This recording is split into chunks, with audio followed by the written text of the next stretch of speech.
Irma, what do you remember about the Vogt Chemical Company? Their office was on Walker Street.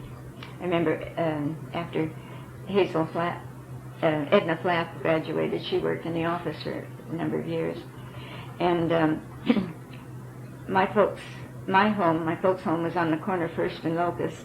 And then behind the house, we had a large barn and a chicken yard on the side. And behind the chicken yard, my folks had about a half acre or better of land, which they usually planted in potatoes and various kinds of berries. My dad sold this piece of ground to Vogt Chemical Company, and he never did say so, but I believe he was sorry after he did so, because it was a terrible, stinky mess. It was terrible, and they built a big wooden fence on Locust Street so you couldn't see this green scum that was a big puddle of green scum in this half acre. Huh. Green and yellow. Do you remember the Universal Hotel? Yes, I do. What memories do you have of it? The only memory I have, the Universal and the Museos Hotel, walking past there, going to school or coming from school. What about the lumber company that White and Dehart operated? I can remember a big fire that occurred in White and Dehart. Where were they located? They were located on 2nd and Walker on the railroad tracks. It reached almost to First Street, their lumber company. And during the fire, we all went down to the packing house and sat on the steps and watched the poor old lumber yard burn down. It really made a big fire. Yeah. Were there any Chinese dryers operating? I'm sure there were, but I can't recall the names. What do you remember about baseball parks in Watsonville? The one I remember mainly is my park that belonged to my grandmother. It was called the Schambacher Park. And it was on the corner of Ford and Walker Street, adjoining the tannery. And that was used for baseball and for various other things. And when the circus came to town, they pitched their tent there. They rented the property and pitched their tent. And carnivals. The grandstand was catty corner in the on Walker and Ford. Okay. Do you remember the band concerts? Oh yes, that was. They were great fun. We looked forward to them every Saturday night during the summer. We kiddies would have so much fun playing, and of course our mother always went with us, and she met friends there that she knew, and where was this? In the plaza. Then after the band concert, my daddy always took us home in the taxi. Did your family go on picnics? Yes, we used to picnic quite a lot. One of our main picnic areas was Warner's Hill. Why? Well, it was just a beautiful place, and we'd hike out there at a picnic. You'd walk? Oh yes, but we even took walks out there on Sunday afternoons. And of course, my mother was a wonderful chaperone, and they always wanted her to chaperone us. They didn't want her to chaperone, but we always had to have a chaperone. Yeah. Good. What about camping? Where did you camp?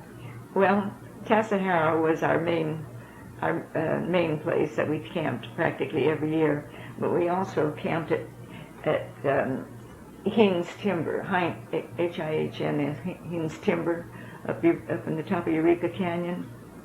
And there was a real large lake up there that they claim that was made during the 1906 earthquake. We used to go boating in that lake. Then we didn't camp at Camp Goodall, but my folks rented a cottage there one year, and we were there for a couple of weeks, and then we were also at Port Watsonville. We rented a cottage from Frank Oliver at Port Watsonville one year. Do you remember any Apple annuals? Yes, I don't remember the first one in 1910, but I remember the others. And it was really a gala event. They had a beautiful parade, floats of all descriptions. And the main float with Queen Ruby, on which Queen Ruby rode, was had a large white eagle. And my cousin Viola Oakson was one of the attendants that stood under one wing of the eagle, and Noreen Kane stood under the other wing. Then she had two pages that stood beside her by her throne. I'm getting hoarse. Irma, do you remember anything about Moss Landing? Yes, I remember that we always had to travel through Moss Landing to get to Salinas in the early days, and there was a little dirt road that took off to the right from the main road, and I remember the wharf leading out into the water, and on one side, before you came to the turn in the wharf, there was a post office and a grocery store, and I believe a Mr. Day ran the grocery store. I'm not sure. And we on our way home from our camp trip at Tassajara, we'd always stop at Moss Landing for our last camp. And my dad and the boys would fish, and it was always terribly foggy. It seemed like every time we got there in the summertime, it was very, very foggy. During World War II, there was a camp, a regiment that were camped, black regiment that were camped in the cemetery. I thought that was rather queer, in the Castroville Cemetery. What about the whaling industry? Yeah, that's another story. We went over, my father took us over to see the whale when they brought one in one time, and watched them cut it up while the men ran over the top of a whale and slashed it, and the blood oozed out. But that wasn't the worst part of it. The smell that we got in our classrooms at school was terrible. However, we also got a delightful smell from the Heinz catsup factory. That was really nice. Garlic. Yeah.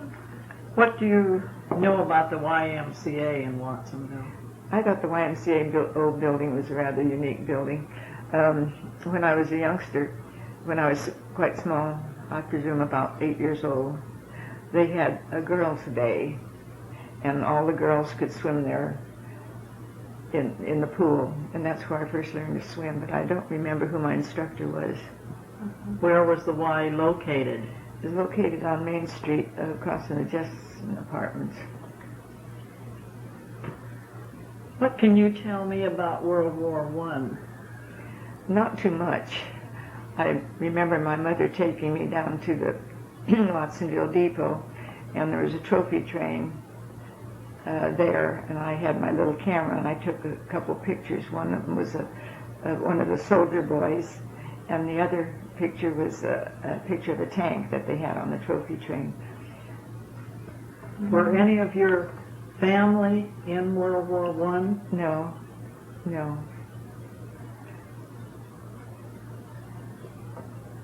Do you remember anything about Chinatown? Did you ever go there? I just only driving past. I don't remember too much about it. However, I have seen the Chinamen walking down Main Street, and I thought it was quite, their little cues were quite odd. Chinatown was taboo in my day because I believe they had opium dens over there. It was across the bridge. Did you ever know any colored folks? I didn't know him personally, but as far as I know, one time there was only one in Watsonville, and I believe his name was Mr. Johnson, and he was that had a shoe shining, I don't know what you call them, Stand. shoe shining stand next to the Levering cigar store. When do you first remember listening to the radio? Oh, I guess our first radio was, I must have been about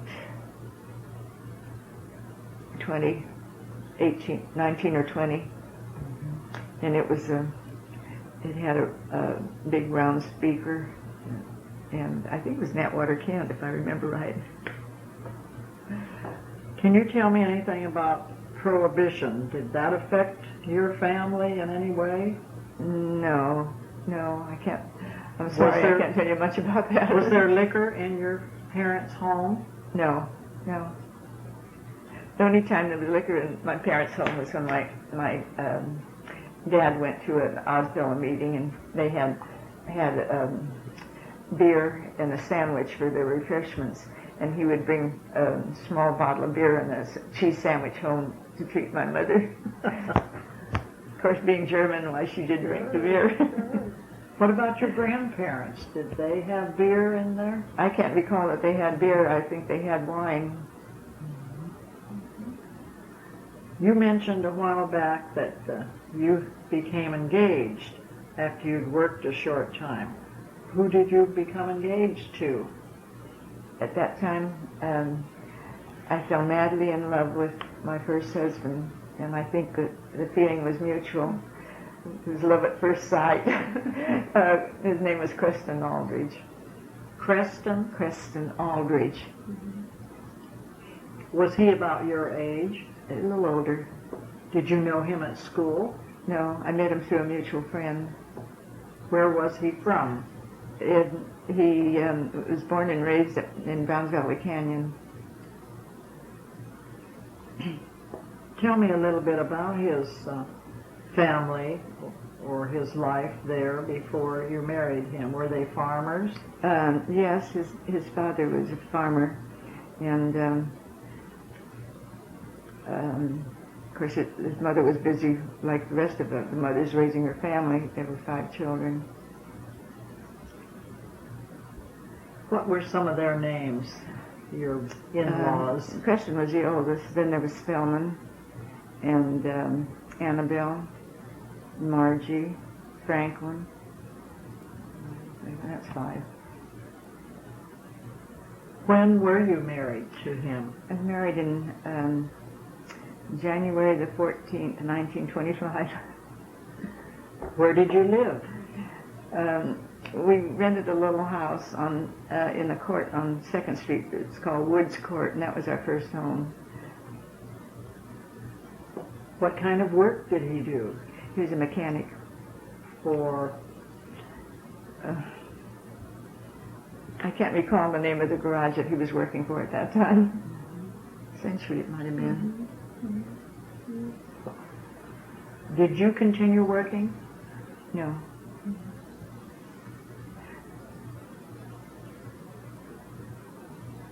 When did you have your first child by Mr. Aldridge? Bobby was born April the 15th, 1926.